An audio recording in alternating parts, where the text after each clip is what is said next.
ছেড়ে কোথায় যাবো? যাবেন সেটা আমি কি করে বলি? বেরা নাই বাড়ি থেকে। বাবু, বৌমা এটা কি বলছে? আমি তোদেরকে ছেড়ে কোথায় যাবো? হ্যাঁ ও ঠিকই বলিছে, তুমি যদি এই বাড়ি থেকে না যাও তাহলে আমরা শান্তিতে থাকতে পারবো না। তুই কি বলছিস বাবু? আমি আমার স্বামীর পিঠে ছেড়ে কোথাও যাবো না। আমি বললে এখানেই মরবো। যাবো না বললে হবে, যেতে তোমাকে হবে। চলো বলছি, চলো চলো।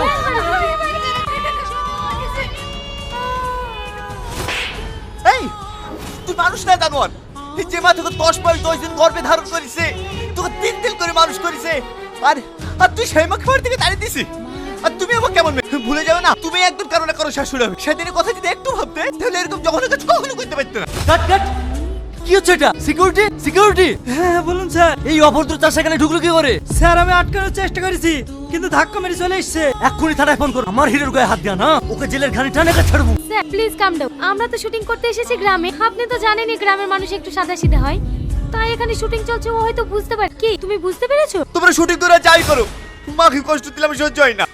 দেখলেন স্যার কতটা সরল। তুমি গিয়ে একটু সাইডে বসো, আমরা শুটিংটা সেরে নিই। Light camera action.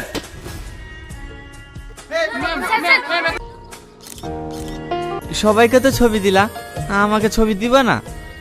আমি কাকে ছবি দিলাম? আমার কাছে তো ছবিই নেই। ওই তো সবাই এসে তোমার ছবি তুলে নিয়ে গেল। ও ফির কথা বলছো? ঠিক আছে চলো দেখি মোবাইলটা। এটা কার ছবি? আমাকে তো আমি নিজেই চিনতে পারছি না। এই ফোনে ছবি তোলা হয়? স্মার্টফোন লাগে। কোথায় পাবো? আমরা গরিব মানুষ। তুমি পড়াশোনা করেছো? হ্যাঁ পড়াশোনা করেছি, 3 পর্যন্ত।